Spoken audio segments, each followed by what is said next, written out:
ಜೀವನದಲ್ಲಿ ಚಿಂತನೆಯನ್ನು ಮಾಡುವುದನ್ನು ಬಿಟ್ಟು ಬಿಡು. ಏನೇ ಆದರೂ ಕೂಡ ನಿನ್ನ ಒಳಿತಿಗಾಗಿ ಎನ್ನುವುದನ್ನು ಮಾತ್ರ ಮರೆಯಲೇಬೇಡ. ನಿನ್ನ ಮನಸ್ಸು ಒಳ್ಳೆಯದಾಗಿ ಇದ್ದರೆ ಎಲ್ಲವೂ ನಿನ್ನ ವಿರುದ್ಧವಾಗಿ ಇರುತ್ತದೆ, ಆದರೆ ಸಮಯ ಎನ್ನುವುದು ನಿನ್ನ ಪರವಾಗಿಯೇ ಇರುತ್ತದೆ. ನಿನ್ನ ಮನಸ್ಸನ್ನು ಯಾವಾಗಲೂ ಕೂಡ ಒಳ್ಳೆಯದಾಗಿಯೇ ಇಟ್ಟುಕೊಳ್ಳಬೇಕು. ನೀನೇನು ಅಂತ ಗೊತ್ತಿರುವಾಗ ಯಾರ ಅಭಿಪ್ರಾಯಕ್ಕೂ ಕೂಡ ಕಾಯಬೇಕಾಗಿಲ್ಲ. ಪ್ರಯತ್ನ ಮತ್ತು ಆತ್ಮವಿಶ್ವಾಸ ಎನ್ನುವುದು ಇದ್ದರೆ ಎಂತಹ ಸಾಧನೆಯಾದರೂ ಕೂಡ ಮಾಡಬಿಡಬಹುದು ಎನ್ನುವುದನ್ನು ನೀವು ಮರೆಯಲೇಬಾರದು. ಆತ್ಮವಿಶ್ವಾಸವನ್ನು ಎಂದಿಗೂ ಕೂಡ ಕಳೆದುಕೊಳ್ಳುವುದಕ್ಕೆ ಹೋಗಲೇಬೇಡಿ. ಅಗತ್ಯವಿದ್ದಾಗ ಮಾತ್ರ ನೆನಪಿಸಿಕೊಳ್ಳುವುದು ಮಾನವ ಸಹಜ ಗುಣ. ಅದಕ್ಕಾಗಿ ಬೇಸರ ಪಡುವುದಕ್ಕೆ ಹೋಗಲೇಬೇಡ. ಕತ್ತಲು ಆವರಿಸಿದಾಗ ಮಾತ್ರವೇ ನಮಗೆ ಮೇಣದ ಬತ್ತಿ ಬೇಕಾಗುತ್ತದೆ, ಹಾಗೂ ಅದರ ನೆನಪು ಕೂಡ ನಮಗೆ ಆಗುತ್ತದೆ. ಹಾಗಾಗಿ ಜೀವನದಲ್ಲಿ ಕತ್ತಲೆಗಳು ಬಂದಾಗ ನಾವು ಖಂಡಿತವಾಗಿಯೂ ಕೂಡ ಮೇಣದ ಬತ್ತಿಯ ಅವಶ್ಯಕತೆಯನ್ನು ಪಡೆಯುವ ಹಾಗೆ ಕತ್ತಲೆ ಅನ್ನುವುದು ಬೇರೆಯವರ ಜೀವನದಲ್ಲಿ ಬಂದಾಗ ಮಾತ್ರ ನಮ್ಮಂಥವರು ಅವರಿಗೆ ನೆನಪಾಗುತ್ತೇವೆ. ಒಂದು ವೇಳೆ ಅದನ್ನು ನೋಡಿದರೆ ನಿಮಗೆ ಒಳ್ಳೆಯ ಒಂದು ಅವಕಾಶ ಎನ್ನುವುದು ಸಿಗುತ್ತದೆ ಎಂದು ಅರ್ಥ. ಇವತ್ತು ನೀನೇ ಎಲ್ಲ ಅನ್ನುವವರು ನಾಳೆ ನೀನು ಯಾರು ಅಂತ ಹೇಳುವಂತಹ ಪರಿಸ್ಥಿತಿಯೂ ಕೂಡ ಬರಬಹುದು. ಹಾಗಾಗಿ ಯಾರನ್ನೂ ಕೂಡ ಅತಿಯಾಗಿ ಹಚ್ಚಿಕೊಳ್ಳುವುದಕ್ಕೆ ಹೋಗಲೇಬೇಡಿ. ಈ ಒಂದು ಕಾಲದಲ್ಲಿ ಯಾರು ಯಾವಾಗ ಯಾವ ಸಂದರ್ಭದಲ್ಲಿ ಬದಲಾವಣೆ ಆಗುತ್ತಾರೆ ಎಂದು ಹೇಳುವುದಕ್ಕೆ ಅಸಾಧ್ಯ ನೋಡಿ. ಪ್ರಯತ್ನ ಮತ್ತು ಆತ್ಮವಿಶ್ವಾಸ ಎನ್ನುವುದು ಇದ್ದರೆ ಎಂತಹ ಸಾಧನೆಯಾದರೂ ಕೂಡ ಮಾಡಿಬಿಡಬಹುದು. ಪ್ರಯತ್ನ ಎನ್ನುವುದು ನಿರಂತರವಾಗಿ ಹಾಕುವುದನ್ನು ಮನುಷ್ಯನಾದವನು ಕಲಿತುಕೊಂಡಾಗ ಮಾತ್ರ ಜೀವನದಲ್ಲಿ ಮುಂದೆ ಬರುವುದಕ್ಕೆ ಸಾಧ್ಯವಾದೀತು. ನೀ ಚೆನ್ನಾಗಿ ಇದ್ದರೆ ಮಾತು ನಿನಗೆ ಸಂಬಂಧಿಕರು, ನೀ ಕೆಟ್ಟರೆ ಅವರೆಲ್ಲರೂ ಕೂಡ ಅಪರಿಚಿತರು ಎನ್ನುವುದನ್ನು ಮರೆಯಲೇಬೇಡ. ಚೆನ್ನಾಗಿ ಇದ್ದಾಗ ಮಾತ್ರ ಎಲ್ಲರೂ ನಮ್ಮವರಂತೆ ವರ್ತನೆಯನ್ನು ತೋರುತ್ತಾರೆ. ಯಾವಾಗ ನಾವು ಚೆನ್ನಾಗಿ ಇರುವುದಿಲ್ಲವೋ ಆಗ ನಮ್ಮವರೇ ನಮಗೆ ಭೇದವನ್ನು ಮಾಡುವುದಕ್ಕೆ ಶುರು ಮಾಡುತ್ತಾರೆ. ಪ್ರತಿಯೊಬ್ಬರೂ ಅವರವರ ಕರ್ಮಫಲಗಳನ್ನು ಅನುಭವಿಸಲೇಬೇಕು. ಆದರೆ ಭಗವಂತ ನೆನಪಿನ ಬಲವಿದ್ದರೆ ದೊಡ್ಡ ಅನಾಹುತ ಆಗುವುದರ ಬದಲಿಗೆ ಚಿಕ್ಕ ಚಿಕ್ಕ ನೋವುಗಳನ್ನು ಅನುಭವಿಸಿ ಸಂಕಷ್ಟದಿಂದ ಮುಕ್ತರನ್ನಾಗಿ ಮಾಡುತ್ತಾನೆ. ಯಾವಾಗಲೂ ಕೂಡ ಶ್ರೀಕೃಷ್ಣ ಪರಮಾತ್ಮನ ಆರಾಧನೆಗಳನ್ನು ಮಾಡುವುದನ್ನು ಜೀವನದಲ್ಲಿ ಅಳವಡಿಸಿಕೊಳ್ಳಿ. ಅದೆಂತಹ ದೊಡ್ಡದಾಗಿರುವಂತಹ ಪರಿಸ್ಥಿತಿಗಳು ನಿಮ್ಮ ಜೀವನದಲ್ಲಿ ಉದ್ಭವ ಆದರೂ ಕೂಡ ಆ ಎಲ್ಲ ಪರಿಸ್ಥಿತಿಗಳಿಗೆ ತಕ್ಕ ರೀತಿಯಾಗಿರುವಂತಹ ಪರಿಹಾರವನ್ನು, ಅದನ್ನು ನಿಭಾಯಿಸುವಂತಹ ಶಕ್ತಿಯನ್ನು ಆ ದೇವರು ನಿಮಗೆ ನೀಡುತ್ತಾನೆ ಎನ್ನುವುದನ್ನು ಮರೆಯಬೇಡಿ. ಏನೋ ಆಗಿದೆ ಅಂದರೆ ಅದಕ್ಕೆ ಏನೋ ಒಂದು ಬಲವಾದ ಕಾರಣ ಎನ್ನುವುದು ಇದ್ದೇ ಇರುತ್ತದೆ. ಎಲ್ಲವೂ ಕೂಡ ಒಳ್ಳೆಯದು ಎನ್ನುವುದು ಹಾಗೆ ಆಗುತ್ತದೆ. ಸಿಹಿ ಕಹಿಗಳೆರಡೂ ಕೂಡ ಯೋಗಿಗೆ ಏಕೆ ಪ್ರಕಾರದ ಬಲವನ್ನು ನೀಡುತ್ತದೆ. ಕಷ್ಟ ಬಂದಾಗ ಕುಗ್ಗದೆ, ಸುಖ ಬಂದಾಗ ಹಿಗ್ಗದೆ ಸಮಾನವೊಂದು ಮನಸ್ಥಿತಿ ಉಳ್ಳವರೇ ನಿಜವಾದ ಯೋಗಿ. ಯಾವುದೇ ಕಾರಣಕ್ಕೂ ಕೂಡ ದುಃಖ ಬಂದಿದೆ ಎಂದು ಕುಗ್ಗುವುದಕ್ಕೆ ಹೋಗಲೇಬೇಡಿ. ಸುಖ ಬಂದಿದೆ ಎಂದು ಹಿಗ್ಗುವುದಕ್ಕೂ ಕೂಡ ಹೋಗಲೇಬೇಡಿ. ಎರಡೂ ಪರಿಸ್ಥಿತಿಗಳನ್ನು ಸಮಾನವೊಂದು ಮನಸ್ಥಿತಿಯಿಂದ ಯಾವ ವ್ಯಕ್ತಿಯು ಸ್ವೀಕರಿಸುತ್ತಾನೆಯೋ ಅವನು ಮಾತ್ರ ಜೀವನದಲ್ಲಿ ಮುಂದೆ ಗೆಲುವನ್ನು ಸಾಧಿಸುವುದಕ್ಕೆ ಸಾಧ್ಯವಾದೀತು. ನಿನ್ನ ವಿಧಿಗೆ ನೀನೇ ಹೊಣೆ. ಮನುಷ್ಯ ತನ್ನ ವಿಧಿಯನ್ನು ತಾನೇ ಬರೆದುಕೊಳ್ಳುತ್ತಾನೆ. ಯಾರು ಹೇಗೆ ಯಾವ ರೀತಿಯ ಕರ್ಮಗಳನ್ನು ಮಾಡುತ್ತಾರೆಯೋ ಅದೇ ರೀತಿಯಾಗಿರುವಂತಹ ವಿಧಿ ಎನ್ನುವುದು ರೂಪಿತಗೊಳ್ಳುವುದು. ಹಾಗಾಗಿ ನೀವು ಮಾಡುತ್ತಿರುವಂತಹ ಕರ್ಮಗಳನ್ನು ಸರಿಯಾದ ರೀತಿಯಲ್ಲಿ ಮಾಡುವುದನ್ನು ಕಲಿತುಕೊಳ್ಳಿ. ಆಗ ನಿಮ್ಮ ಹಣೆಯ ಬರಹ ಎನ್ನುವುದು ತನ್ನಿಂದ ತಾನೇ ಅದು ಬದಲಾವಣೆಯಾಗುವುದಕ್ಕೆ ಸಾಧ್ಯವಾದೀತು. ಜೀವನದಲ್ಲಿ ಎಲ್ಲವೂ ಕೂಡ ನಾವು ಅಂದುಕೊಂಡಂತೆ ಆಗುವುದಕ್ಕೆ ಸಾಧ್ಯವೇ ಇಲ್ಲ ನೋಡಿ. ಪರಮಾತ್ಮ ಶ್ರೀಕೃಷ್ಣನು ಯಾವ ರೀತಿಯಾಗಿ ಅಂದುಕೊಳ್ಳುತ್ತಾನೆಯೋ ಆ ರೀತಿಯಾಗಿ ಮಾತ್ರ ನಮ್ಮ ಜೀವನದಲ್ಲಿ ಅದು ನೆರವೇರುವುದಕ್ಕೆ ಸಾಧ್ಯವಾದೀತು. ಪಾಪ ಎನ್ನುವುದು ಎಂತಹ ವಸ್ತು ಅಂದರೆ ಅದನ್ನು ಖರೀದಿಸುವುದು ಬಹಳ ಸಸ್ತು, ಆದರೆ ಅದನ್ನು ಬೆಲೆ ಕಟ್ಟುವಾಗ ಜನ್ಮಗಳೇ ಕಳೆಯಬೇಕಾಗುತ್ತದೆ ಎನ್ನುವುದನ್ನು ಮರೆಯಲೇಬೇಡಿ. ಭೂಮಿಯಲ್ಲಿ ಬಿತ್ತದೆ ಬೀಜ ಹೇಗೆ ತಕ್ಷಣಕ್ಕೆ ಫಲವನ್ನು ಕೊಡುವುದಿಲ್ಲವೋ ಹಾಗೆಯೇ ಅಧರ್ಮ ಮಾಡಿದ ತಕ್ಷಣ ಕೆಟ್ಟ ಫಲ ಎನ್ನುವುದು ಸಿಗುವುದಕ್ಕೆ ಸಾಧ್ಯವೇ ಇಲ್ಲ. ಪಾಪದ ಕೊಡ ತುಂಬುತ್ತಾ ಹೋದಂತೆ ಒಲೆ ಒಮ್ಮೆಲೆ ಬುಡ ಸಮೇತ ಕಿತ್ತು ಹಾಕುತ್ತದೆ. ಹಾಗೆಯೇ ಪ್ರತಿಯೊಬ್ಬರ ಜೀವನದಲ್ಲಿಯೂ ಕೂಡ ನಾವು ಮಾಡಿರುವಂತಹ ಕರ್ಮಫಲಗಳಿಗೆ ತಕ್ಕ ರೀತಿಯಾಗಿರುವಂತಹ ಪ್ರತಿಫಲವನ್ನು ನಾವು ಅನುಭವಿಸಲೇಬೇಕಾಗುತ್ತದೆ. ಆದರೆ ಅದು ತಕ್ಷಣಕ್ಕೆ ನಮ್ಮ ಪರಿವಿಗೆ ಬರುವುದಕ್ಕೆ ಸಾಧ್ಯವೇ ಆಗದಿರಬಹುದು. ಆದರೆ ಖಂಡಿತವಾಗಿಯೂ ಕೂಡ ನಾವು ಮಾಡುತ್ತಿರುವಂತಹ ಕೆಲಸಕ್ಕೆ ಒಂದು ದಿನ ಪ್ರತಿಫಲ ಎನ್ನುವುದು ಸಿಕ್ಕೇ ಸಿಗುತ್ತದೆ. ಹುಟ್ಟಿದವನು ಸಾಯಲೇಬೇಕು ಮತ್ತು ಮರಣದ ನಂತರ ಖಂಡಿತವಾಗಿಯೂ ಕೂಡ ಮತ್ತೆ ಹುಟ್ಟುತ್ತಾನೆ. ಆದ್ದರಿಂದ ಅನಿವಾರ್ಯವಾದ ನಿನ್ನ ಕರ್ತವ್ಯ ಪಾಲನೆಯಲ್ಲಿ ನೀನು ಸೋಕಿಸುವುದಕ್ಕೆ ಹೋಗಲೇಬಾರದು. ಏನೇ ಆದರೂ ಕೂಡ ನಿನ್ನ ಕರ್ತವ್ಯವನ್ನು ಪಾಲನೆ ಮಾಡುವುದನ್ನು ಮರೆಯಬೇಡ. ಕೊಟ್ಟು ನೋಡುತ್ತಾನೆ, ಕಿತ್ತುಕೊಂಡು ಕೂಡ ನೋಡುತ್ತಾನೆ. ಅರಿತು ಬಾಳಲೆಂದು ಬೆಳೆಸಿಯೂ ಕೂಡ ನೋಡುತ್ತಾನೆ. ನಮಗೆ ಗೊತ್ತಿಲ್ಲದಂತೆ ಅವನು ಮತ್ತೆ ಕೈ ಹಿಡಿದಿಯೂ ಕೂಡ ಎತ್ತುತ್ತಾನೆ. ಇದನ್ನು ಅರಿತರೆ ಇಲ್ಲಿಯೇ ಸ್ವರ್ಗ, ಅರಿಯದೇ ಇದ್ದರೆ ಇಲ್ಲಿಯೇ ನರಕ ಎನ್ನುವುದನ್ನು ಮರೆಯಲೇಬೇಡಿ. ದೇವರು ಇದ್ದಾನೆ, ಎಲ್ಲವನ್ನ ಕೊಟ್ಟು ನೋಡುತ್ತಾನೆ. ಅವನು ಕೊಟ್ಟಾಗ ನೀನು ಹಿಗ್ಗುವುದಕ್ಕೆ ಹೋಗಲೇಬಾರದು, ಕಿತ್ತುಕೊಂಡಾಗ ನೀನು ಕುಗ್ಗುವುದಕ್ಕೂ ಕೂಡ ಹೋಗಲೇಬಾರದು. ಕೊಟ್ಟಾಗಲೂ ಕೂಡ ಹಾಗೆಯೇ ಇರಬೇಕು, ಕಿತ್ತುಕೊಂಡಾಗಲೂ ಕೂಡ ಅದೇ ರೀತಿಯಾಗಿರುವಂತಹ ಮನಸ್ಥಿತಿ ಎನ್ನುವುದು ನಿನ್ನಲ್ಲಿ ಇದ್ದಾಗ ಮಾತ್ರ ನೀನು ಜೀವನದಲ್ಲಿ ಮುಂದೆ ಬರುವುದಕ್ಕೆ ಸಾಧ್ಯವಾದೀತು. ಯಾವುದೇ ವ್ಯಕ್ತಿಯ ಬಗ್ಗೆ ಅತಿಯಾದ ಬಾಂಧವ್ಯ ಹಾನಿಕಾರಕ, ಏಕೆಂದರೆ ಬಾಂಧವ್ಯವು ನಿರೀಕ್ಷೆಗಳಿಗೆ ಕಾರಣವಾಗುತ್ತದೆ ಮತ್ತು ನಿರೀಕ್ಷೆಗಳು ದುಃಖಕ್ಕೆ ಕಾರಣವಾಗುತ್ತದೆ ಎನ್ನುವುದನ್ನು ಮರೆಯಲೇಬೇಡಿ. ಜೀವನದಲ್ಲಿ ಏನೇ ಬಂದರೂ ಕೂಡ ಮೆಟ್ಟಿ ನಡೆಯುವುದನ್ನು ಮನುಷ್ಯನಾದವನು ಕಲಿತುಕೊಂಡಾಗ ಮಾತ್ರ ಬದುಕನ್ನು ಸರಿಯಾದ ರೀತಿಯಲ್ಲಿ ಬದುಕುವುದಕ್ಕೆ ಸಾಧ್ಯವಾದೀತು. ಕಷ್ಟದಲ್ಲಿ ತಾಳ್ಮೆ, ನಷ್ಟದಲ್ಲಿ ಸಹನೆ, ತೊಂದರೆಯಲ್ಲಿ ಶಾಂತಿ, ದುಃಖದಲ್ಲಿ ಸಮಾಧಾನ ಇದ್ದಂಥವರ ಬಾಳಿನಲ್ಲಿ ಯಾವ ಭಯವೂ ಕೂಡ ಇರುವುದಿಲ್ಲ. ಜೀವನದಲ್ಲಿ ಏನೇ ಬಂದರೂ ಕೂಡ ಎಲ್ಲವನ್ನ ಮೆಟ್ಟಿ ನಡೆಯುತ್ತೇನೆ ಎನ್ನುವಂತಹ ಆತ್ಮವಿಶ್ವಾಸ ಎನ್ನುವುದು ನಿನ್ನಲ್ಲಿ ಗಟ್ಟಿಯಾಗಿ ಇದ್ದಾಗ ಖಂಡಿತವಾಗಿಯೂ ಕೂಡ ನೀನು ಜೀವನದಲ್ಲಿ ಒಳ್ಳೆಯ ಕೆಲಸಗಳನ್ನು ಮಾಡೇ ಮಾಡುತ್ತೀಯ. ಮೋಸ ಮಾಡಿದವರು ಈ ಕ್ಷಣಕ್ಕೆ ಸಂತೋಷವಾಗಿ ಇರಬಹುದು, ಆದರೆ ಮೋಸಕ್ಕೆ ಒಳಗಾದ ವ್ಯಕ್ತಿ ಸುರಿಸಿರುವಂತಹ ಪ್ರತಿದಿನದ ಕಣ್ಣೀರಿನ ಧಾರೆ ಎನ್ನುವುದು ಮೋಸಗಾರನಿಗೆ ಪಾಪದ ಸಮುದ್ರವಾಗಿ ಮಾರ್ಪಡುತ್ತದೆ. ಅದರೊಳಗೆ ಮೋಸಗಾರನನ್ನು ಮುಳುಗಿಸಿ ಬಿಡುತ್ತದೆ. ಇದು ಕಟು ಸತ್ಯವಾಗಿರುವಂತಹ ಮಾತು.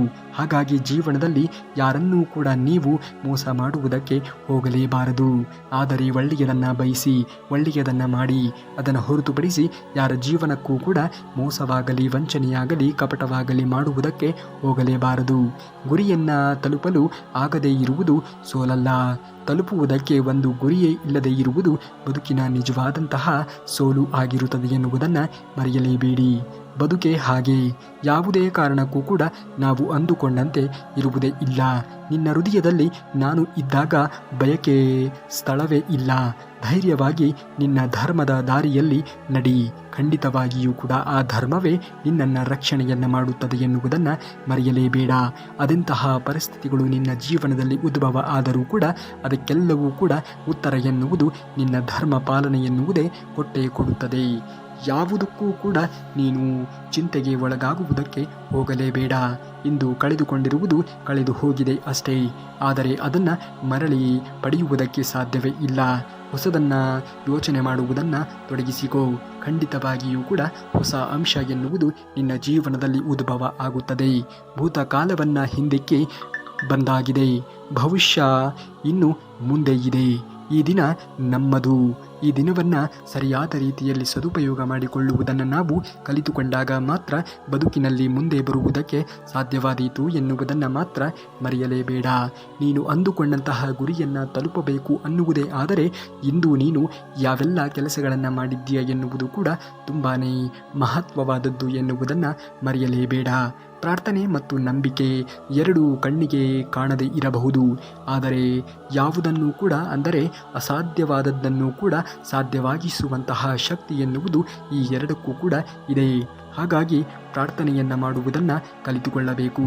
ಒಂದಲ್ಲ ಒಂದು ವಿಚಾರಕ್ಕೆ ಸಂಬಂಧಪಟ್ಟಂತೆ ನಿಮಗೆ ಧೈರ್ಯವನ್ನು, ಮನೋಧೋರಣೆಯನ್ನು ಹೆಚ್ಚು ಮಾಡುವುದಕ್ಕೆ ಈ ಒಂದು ಪ್ರಾರ್ಥನೆ ಎನ್ನುವುದು ಸಹಕಾರವನ್ನು ಮಾಡುತ್ತದೆ.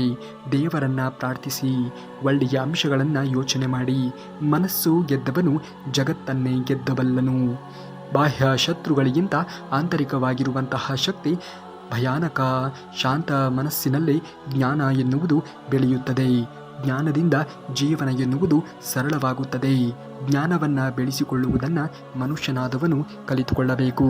ಏಕೆಂದರೆ ಜ್ಞಾನ ಎನ್ನುವುದು ಇಲ್ಲಿ ಯಾರೂ ಕೂಡ ಕದಿಯಲು ಆಗದೇ ಇರುವಂತಹ ವಸ್ತು ಆಗಿದೆ. ಹಾಗಾಗಿ ಜ್ಞಾನವನ್ನು ಬೆಳೆಸಿಕೊಳ್ಳಿ. ಆ ಜ್ಞಾನವು ನಿಮ್ಮ ಜೀವನಕ್ಕೆ ಎಲ್ಲವನ್ನ ತಂದು ಕೊಡುತ್ತದೆ. ಇಂದ್ರಿಯ ಸುಖವೆನ್ನುವುದು ಆರಂಭದಲ್ಲಿ ಮಧುವಿನಂತೆ ಸಿಹಿಯಾಗಿ ಇರುತ್ತದೆ, ಅಮೃತ ಕಹಿಯಾಗಿ ಇರುತ್ತದೆ. ಜೀವನವೇ ಹಾಗೆ. ಇಲ್ಲಿ ಯಾವುದು ಯಾವಾಗ ಕಹಿಯಾಗುತ್ತದೆ, ಯಾವುದು ಯಾವಾಗ ಸಿಹಿಯಾಗುತ್ತದೆ ಎನ್ನುವುದನ್ನು ಹೇಳುವುದಕ್ಕೆ ಅಸಾಧ್ಯ ನೋಡಿ. ಸತ್ಯದೊಂದಿಗೆ ನಿಂತವನು ಒಂಟಿಯಾಗಿ ಇದ್ದರೂ ಕೂಡ ಆಚೆಯ ಧರ್ಮವೇ ಕವಚವಾಗಿ ಅವನನ್ನು ರಕ್ಷಣೆಯನ್ನು ಮಾಡುತ್ತದೆ ಎನ್ನುವುದನ್ನು ಮರೆಯಲೇಬಾರದು. ನಿನ್ನ ಸೋಲು ನಿನ್ನ ಅಂತ್ಯ ಆಗಿರುವುದಕ್ಕೆ ಸಾಧ್ಯವೇ ಇಲ್ಲ. ಅದು ನಿನ್ನ ಆತ್ಮಬಲವನ್ನು ಎಬ್ಬಿಸುವ ಗಂಟೆ. ಇದು ನಿಲ್ಲುವ ಕರ್ತವ್ಯ ನಿನ್ನದು. ಇದನ್ನು ಮಾತ್ರ ಜೀವನದಲ್ಲಿ ಮರೆಯುವುದಕ್ಕೆ ಹೋಗಲೇಬೇಡ. ಏನೇ ಆದರೂ ಕೂಡ ಎಲ್ಲವೂ ಒಳ್ಳೆಯದಕ್ಕಾಗಿಯೇ ಆಗುತ್ತಿದೆ ಎನ್ನುವಂತಹ ಪ್ರಜ್ಞೆ ಎನ್ನುವುದು ನಿಮ್ಮಲ್ಲಿ ಇದ್ದಾಗ ಮಾತ್ರ ಜೀವನದಲ್ಲಿ ನೀವು ಮುಂದೆ ಬರುವುದಕ್ಕೆ ಸಾಧ್ಯವಾದೀತು. ಏನು ಬೇಕೋ ಹಾಗೆ ಜೀವನವನ್ನು ರೂಪಿಸಿಕೊಳ್ಳುವುದಕ್ಕೆ ಸಾಧ್ಯವಾದೀತು. ಎಲ್ಲವೂ ಕೂಡ ನಮ್ಮ ಹಣೆಯಲ್ಲಿ ಬರೆದಿದ್ದೇ. ಅದು ಯಾವ ರೀತಿಯಾಗಿ ಇರುತ್ತದೆಯೋ ಅದೇ ರೀತಿಯಾಗಿ ನಮ್ಮ ಜೀವನ ಎನ್ನುವುದು ರೂಪಿತವಾಗುವುದು, ನಮ್ಮ ಜೀವನ ಎನ್ನುವುದು ಸಾಗುತ್ತಾ ಮುಂದುವರಿಯುವುದು. ಹಾಗಾಗಿ ಜೀವನದಲ್ಲಿ ಯಾರ ಬಗ್ಗೆಯೂ ಕೂಡ ಅತಿಯಾದ ಯೋಚನೆಗಳನ್ನು ಮಾಡುವುದಕ್ಕೆ ಹೋಗಲೇಬೇಡಿ. ಏನೇ ಬಂದರೂ ಕೂಡ ಎಲ್ಲವನ್ನ ಸಮಾನವೊಂದು ಮನಸ್ಥಿತಿಯಿಂದ ಸ್ವೀಕರಿಸುವುದನ್ನು ಕಲಿತುಕೊಳ್ಳಿ. ಸಾವು ಸಂಪಾದಿಸುವುದು ನಾವು ಯಾವುದಕ್ಕೂ ಕೂಡ ಮೇಲಲ್ಲ. ನಾವು ಗುಣವನ್ನು ಸಂಪಾದಿಸಿಕೊಳ್ಳಬೇಕು. ಸಾವು ಎನ್ನುವುದು ಪ್ರತಿಯೊಬ್ಬರಿಗೂ ಕೂಡ ಕಟ್ಟಿಟ್ಟ ಬುತ್ತಿ. ಕೇವಲ ಸಾವಿನ ಬಗ್ಗೆ ಯೋಚನೆಗಳನ್ನು ಮಾಡುತ್ತಾ ಕುಳಿತುಕೊಳ್ಳಬೇಡಿ. ಗುರಿಯ ಕಡೆಗೆ ಗಮನವನ್ನು ಹರಿಸುವುದನ್ನು ಕಲಿಯಬೇಕು. ಅಂದಾಗ ಮಾತ್ರ ಬದುಕಿನಲ್ಲಿ ನಾವು ಅಂದುಕೊಂಡಂತಹ ಗುರಿಯನ್ನು ತಲುಪುವುದಕ್ಕೆ ಸಾಧ್ಯವಾದೀತು. ಎಲ್ಲವೂ ಕೂಡ ಇಲ್ಲಿ ಅಸಾಧ್ಯ ಎಂದು ತೋಚಿದರೂ ಕೂಡ ಒಂದಲ್ಲ ಒಂದು ದಿನ ಸಾಧ್ಯವಾಗದೇ ಇರುವುದು ಕೂಡ ಸಾಧ್ಯವಾಗುತ್ತದೆ. ನಿನ್ನ ಗುರಿ ಎನ್ನುವುದು ನೇರವಾಗಿ ಇದ್ದಾಗ.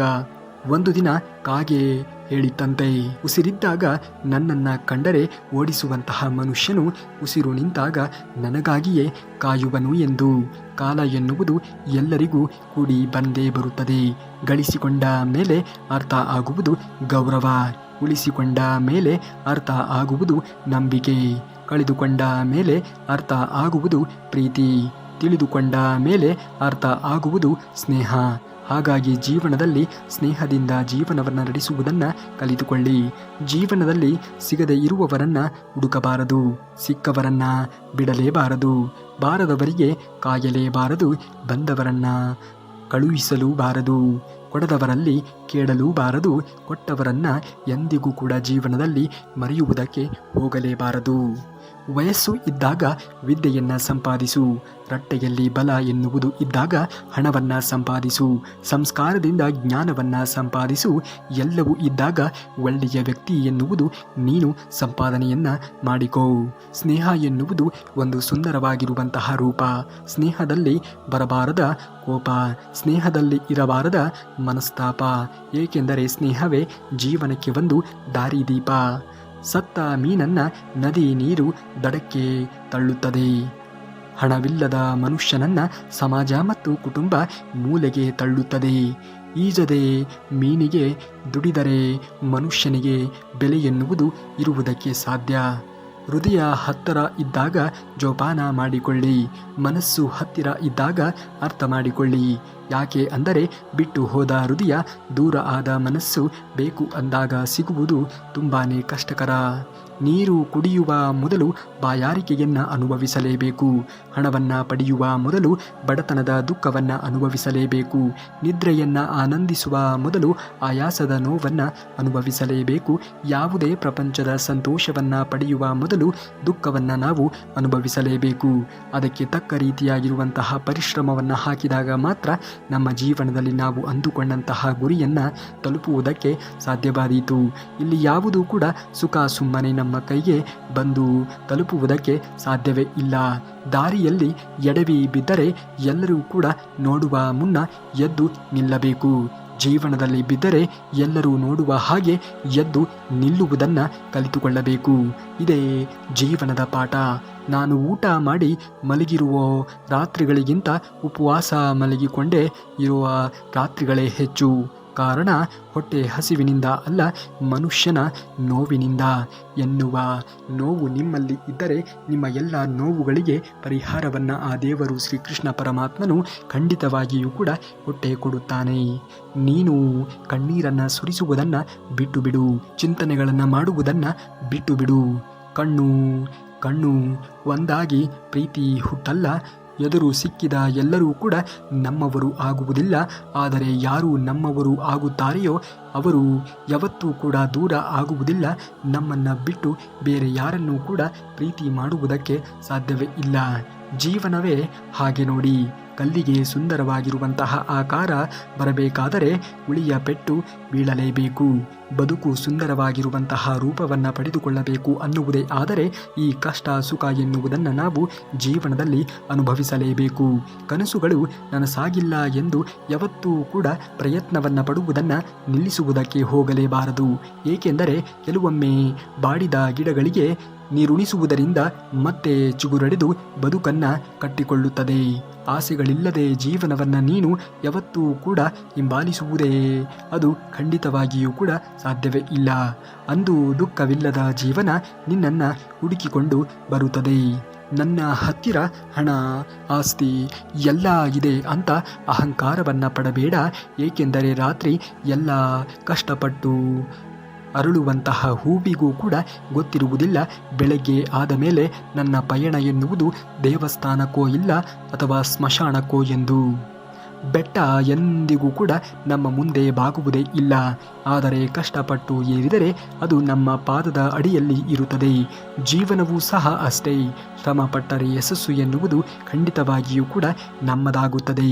ಜೀವನದಲ್ಲಿ ತಾಳ್ಮೆ ಹೇಗಿರಬೇಕು ಅಂದರೆ ಬೇರೆಯವರು ನಮ್ಮನ್ನು ಅವಮಾನ ಮಾಡಿ ತಪ್ಪು ಮಾಡಿದೆ ಅಂತ ಪಶ್ಚಾತ್ತಾಪವನ್ನು ಪಡುವ ರೀತಿಯಲ್ಲಿ ಇರಬೇಕು. ದಾರಿಯಲ್ಲಿ ಎಡವಿ ಬಿದ್ದರೆ ಎಲ್ಲರೂ ಕೂಡ ನೋಡುವ ಮೊದಲು ನೀವು ಎದ್ದು ನಿಲ್ಲುವುದನ್ನು ಕಲಿತುಕೊಳ್ಳಬೇಕು. ಏಕೆಂದರೆ ಇಲ್ಲಿ ನೋಡಿದವರು ನಮ್ಮವರೇ ಆಗಿದ್ದರೂ ಕೂಡ ನಾವು ಇಲ್ಲದೇ ಇರುವಂತಹ ಸಂದರ್ಭದಲ್ಲಿ ನಮ್ಮನ್ನು ಹೀಯಾಳಿಸುವಂತಹ ಮನಸ್ಥಿತಿ ಉಳ್ಳಂಥವರೇ ಆಗಿರುತ್ತಾರೆ ಎನ್ನುವುದನ್ನು ಮರೆಯಲೇಬೇಡಿ. ಮನುಷ್ಯನಲ್ಲಿ ದಟ್ಟತನ ಇದ್ದರೂ ಕೂಡ ಪರವಾಗಿಲ್ಲ, ಆದರೆ ಸಣ್ಣತನ ಇರಲೇಬಾರದು. ಏಕೆಂದರೆ ಮನುಷ್ಯ ಗೌರವ ಕಳೆದುಕೊಳ್ಳುವುದು ದಡ್ಡತನದಿಂದ ಅಲ್ಲ, ಸಣ್ಣತನದಿಂದ ಎನ್ನುವುದನ್ನು ಮರೆಯಲೇಬಾರದು.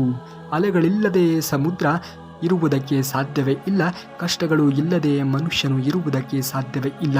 ಅಲೆಗಳು ಸಮುದ್ರದ ಅಂದ ಹೆಚ್ಚಿಸುತ್ತದೆ, ಕಷ್ಟಗಳು ಜೀವನದ ಗಂಧವನ್ನು ಹೆಚ್ಚಿಸುತ್ತದೆ. ಜೀವನದಲ್ಲಿ ಕಷ್ಟಗಳು ಬರುವುದು ಒಳ್ಳೆಯದಕ್ಕೆ ಎಂದು ಪರಿಭಾವಿಸುವುದನ್ನು ಕಲಿತುಕೊಳ್ಳಬೇಕು. ಜ್ಞಾನವೆಂಬ ಸಂಪತ್ತು, ತಾಳ್ಮೆ ಎಂಬ ಆಯುಧ, ಜೊತೆಗೆ ನಗುವಿನಂತಹ ಶಕ್ತಿವರ್ಧಕ ಹೊಂದಿರುವವರನ್ನು ಯಶಸ್ಸು ಎಲ್ಲ ದಿಕ್ಕುಗಳಿಂದಲೂ ಕೂಡ ಬಂದು ಸೇರುತ್ತದೆ ಎನ್ನುವುದನ್ನು ಮರೆಯಲೇಬೇಡಿ. ಪ್ರಾಮಾಣಿಕವಾಗಿರುವಂತಹ ಪ್ರಯತ್ನವನ್ನು ಮಾಡಿ ಖಂಡಿತವಾಗಿಯೂ ಕೂಡ ನೀವು ಅಂದುಕೊಂಡಿದ್ದೆಲ್ಲವೂ ಕೂಡ ನೆರವೇರುತ್ತವೆ. ಕೈಯಲ್ಲಿ ಕೋಟಿ ಇದ್ದರೂ ಕೂಡ ಹಿರಿಯರು ಕಂಡೊಡನೆ ಕಾಲಿಗೆ ಬೀಳುವುದು ಸಂಸ್ಕಾರ. ಎಷ್ಟೇ ಆಧುನಿಕತೆ ಬಂದರೂ ಕೂಡ ಹಣೆಯ ಮೇಲಿನ ಬೊಟ್ಟು ಸಂಸ್ಕಾರ. ಡಿಗ್ರಿ ಮೇಲೆ ಡಿಗ್ರಿ ಪಡೆದರೂ ಕೂಡ ಗುರುಗಳು ಕಂಡಾಗ ತೋರುವ ಭಯ ಭಕ್ತಿ ಸಂಸ್ಕಾರ ಎನ್ನುವುದನ್ನು ಮರೆಯಲೇಬಾರದು. ನಮ್ಮನ್ನು ಭಾರ ಅಂದುಕೊಳ್ಳುವ ಸಂಬಂಧಗಳ ಮುಂದೆ ಬಲವಂತವಾಗಿ ಬದುಕುವುದಕ್ಕಿಂತ ಅವುಗಳಿಗಿಂತ ದೂರವಾಗಿ ಒಂಟಿಯಾಗಿ ಬದುಕುವುದೇ ಒಳ್ಳೆಯದು.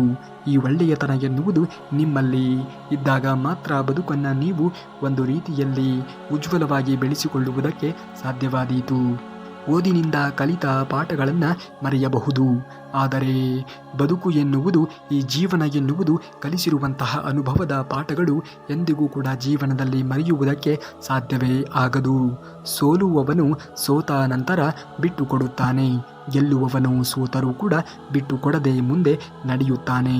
ಜೀವನದಲ್ಲಿ ಸೋಲು ಗೆಲುವಿನ ಪಾಠವನ್ನು ಕಲಿತವನು ಮಾತ್ರ ಜೀವನದಲ್ಲಿ ಮುಂದೆ ನಡೆಯುತ್ತಾನೆ. ಪಾಠ ಹಿಂದಿರುವಂತಹ ಸೋಲು, ರುಚಿಯ ಹಿಂದಿರುವಂತಹ ಹಸಿವು, ಪ್ರೀತಿಯ ಹಿಂದಿರುವಂತಹ ಕೋಪ ಇವೆಲ್ಲ ಬದುಕಿನ ಬೆಲೆ ಹೆಚ್ಚಿಸುತ್ತದೆ. ಇವುಗಳನ್ನು ಅರ್ಥೈಸಿಕೊಂಡಾಗ ಮಾತ್ರ ಬದುಕು ಎನ್ನುವುದು, ಸಂಬಂಧ ಎನ್ನುವುದು ಗಟ್ಟಿಯಾಗಿ ಇರುವುದಕ್ಕೆ ಸಾಧ್ಯವಾದೀತು. ಯಾವುದೇ ಸಮಯವಾಗಲಿ ಸಮಯಕ್ಕಿಂತ ಮುಂಚೆ ಮತ್ತು ವಿಧಿಗಿಂತ ಹೆಚ್ಚು ಯಾರಿಗೂ ಕೂಡ ಏನೂ ಸಿಗುವುದೇ ಇಲ್ಲ. ನೀವು ಅಂದುಕೊಂಡಿದ್ದು ನಿಮಗೆ ಬಂದು ತಲುಪಬೇಕು ಅನ್ನುವುದೇ ಆದರೆ ತಾಳ್ಮೆಯಿಂದ ಇರುವುದನ್ನು ಕಲಿಯಬೇಕು. ನಮಗೆ ಸೇರಬೇಕಾದದ್ದು ಸರಿಯಾದ ಸಮಯದಲ್ಲಿ ನಿಮ್ಮನ್ನು ಹುಡುಕಿಕೊಂಡು ಬಂದೇ ಬರುತ್ತದೆ. ಆದರೆ ಅದು ಸೇರುವವರೆಗೂ ಕೂಡ ಕಾಯುವಂತಹ ತಾಳ್ಮೆ ಎನ್ನುವುದು ನಿಮ್ಮಲ್ಲಿ ಇದ್ದಾಗ ಮಾತ್ರ ನೀವು ಅದನ್ನು ಪಡೆದುಕೊಳ್ಳುವುದಕ್ಕೆ ಸಾಧ್ಯವಾದೀತು. ಹಾಗಾಗಿ ಎಲ್ಲದಕ್ಕೂ ಕೂಡ ಕಾಲ ಎನ್ನುವುದು ಕೂಡಿ ಬರಲೇಬೇಕು. ನೀವು ಅದನ್ನು ಪಡೆದುಕೊಳ್ಳುತ್ತೀರಾ, ಆದರೆ ಕಾಯುವ ತಾಳ್ಮೆ ಎನ್ನುವುದು ನಿಮ್ಮಲ್ಲಿ ಇರಲಿ ಎಂದು ಹೇಳುತ್ತಾ, ನೀವೇನಾದರೂ ಶ್ರೀಕೃಷ್ಣ ಪರಮಾತ್ಮನ ಭಕ್ತರೇ ಆಗಿದ್ದರೆ ತಪ್ಪದೆ ಈ ವಿಡಿಯೋಗೆ ಒಂದು ಲೈಕನ್ನು ಮಾಡಿ ಹಾಗೂ ಜೈ ಶ್ರೀಕೃಷ್ಣ ಪರಮಾತ್ಮ ಎಂದು ಕಾಮೆಂಟನ್ನು ಮಾಡಿ. ಇನ್ನು ನಾಳೆಯ ಶ್ರೀಕೃಷ್ಣ ಪರಮಾತ್ಮನ ವಚನಾಮೃತದೊಂದಿಗೆ ಮತ್ತೆ ನಿಮ್ಮ ಮುಂದೆ ಬರುವವರೆಗೂ ಧನ್ಯವಾದ. ಕರುನಾಡಿಗೆ.